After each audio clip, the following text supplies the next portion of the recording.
दिल्ली के लाल किले का निर्माण मुगल सम्राट शाहजहां ने 1638 में लाल किले का निर्माण शुरू करवाया था और इसका मूल स्वरूप सफेद संगमरमर और चूने से बना था।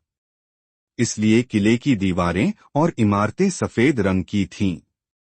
किले के कई हिस्से संगमरमर से बने थे, जो उस समय के मुगल वास्तुकला का प्रतीक थे। यानी कभी ये इमारत सफेद किला हुआ करती थी।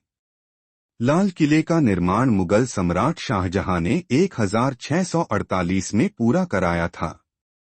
यह यमुना नदी के किनारे है और पुराने दिल्ली में स्थित है। किला लाल बलुआ पत्थरों से बना है, जिस कारण इसका नाम लाल किला पड़ा। यह किला मुगल वास्तुकला का उत्कृष्ट उदाहरण है और इसे यूनेस्को की विश्व धरोहर स्थल के रूप में भी मान्यता प्राप्त है। लाल किले का असली नाम किला-ए मुबारक है, जिसका मतलब है भाग्यशाली किला। मुगल काल में इसे इसी नाम से जाना जाता था। शाहजहां ने इसे अपनी नई राजधानी शाहजहानाबाद में स्थापित किया था। किला-ए मुबारक के अंदर कई महत्वपूर्ण इमारतें हैं, जैसे दीवान-ए-आम, दीवान-ए-खास, मोती मस्जिद और रंग महल। लाल किला न केवल मुगल काल की वास्तुकला का एक बेमिसाल नमूना है, बल्कि यह भारतीय स्वतंत्रता संग्राम के भी महत्वपूर्ण स्थल के रूप में जाना जाता है।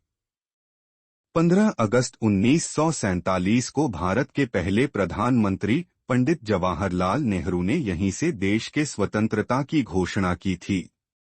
तब से लेकर आज तक हर साल 15 अगस्त को लाल किले से प्रधानमंत्री द्वारा राष्ट्र को संबोधित किया जाता है।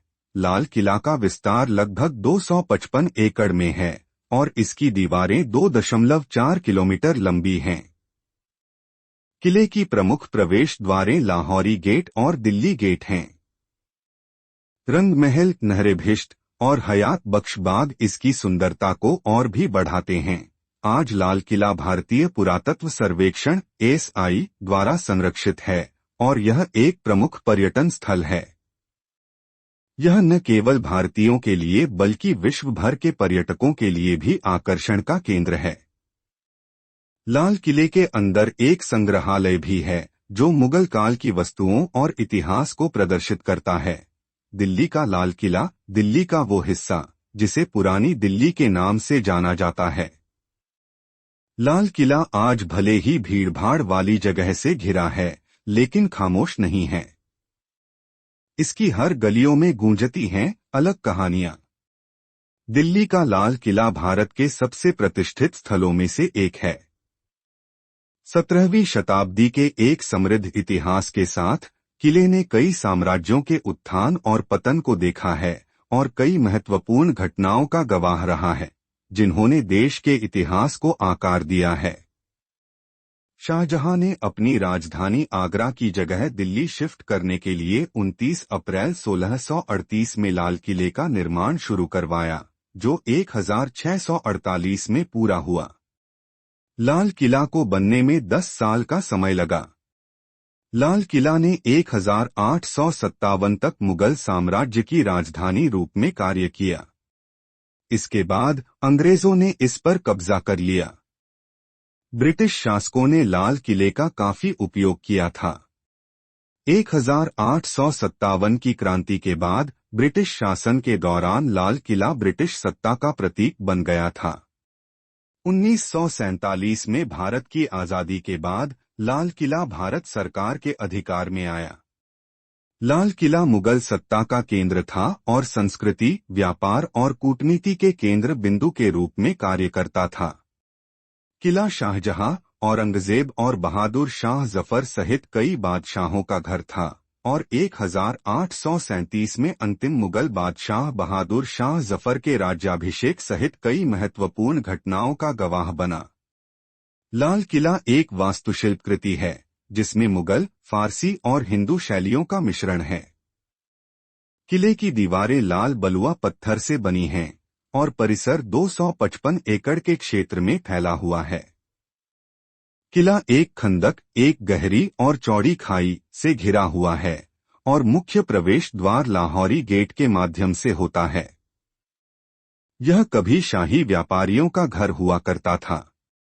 किले की सबसे प्रतिष्ठित विशेषता दीवाने खास है, जिसे हॉल ऑफ प्राइवेट ऑडियंस के रूप में भी जाना जाता है।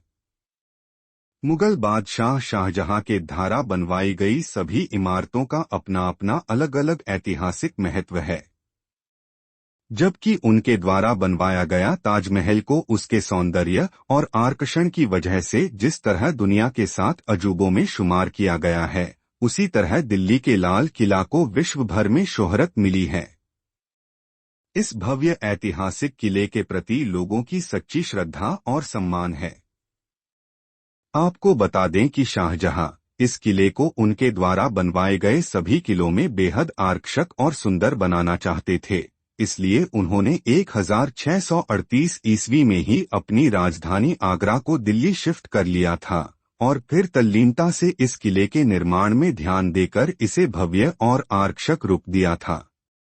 मुगल सम्राट शाहजहां ने आगरा में स्थित ताजमहल को भव्य रूप देने वाले डिजाइनर और मुगल काल के प्रसिद्ध वास्तुकार उस्ताद अहमद लाहौरी को इस किले की शाही डिजाइन बनाने के लिए चुना था।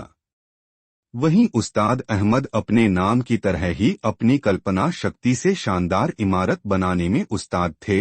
उन्होंने लाल किला को बनवाने में भी अपनी पूरी विवेकशीलता और कल्पनाशीलता का इस्तेमाल कर इसे अति सुंदर और भव्य रूप दिया था।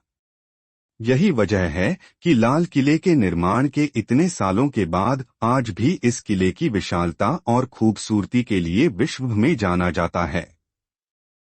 17वीं शताब्दी पर जब लाल किले पर मुगल बादशाह जहांगीर शाह का कब्जा हो गया था, तब करीब 30 साल तक लाल किले बिना शासक का रहा था। इसके बाद नादिर शाह ने लाल किले पर अपना शासन चलाया। 18वीं सदी में अंग्रेजों ने लाल किले पर अपना कब्जा जमा लिया और इसे किले में जमकर लूटपाट की। भारत की आजादी के बाद सबसे पहले देश के पहले प्रधानमंत्री जवाहरलाल नेहरू ने इस पर तिरंगा फहराकर देश के नाम संदेश दिया था।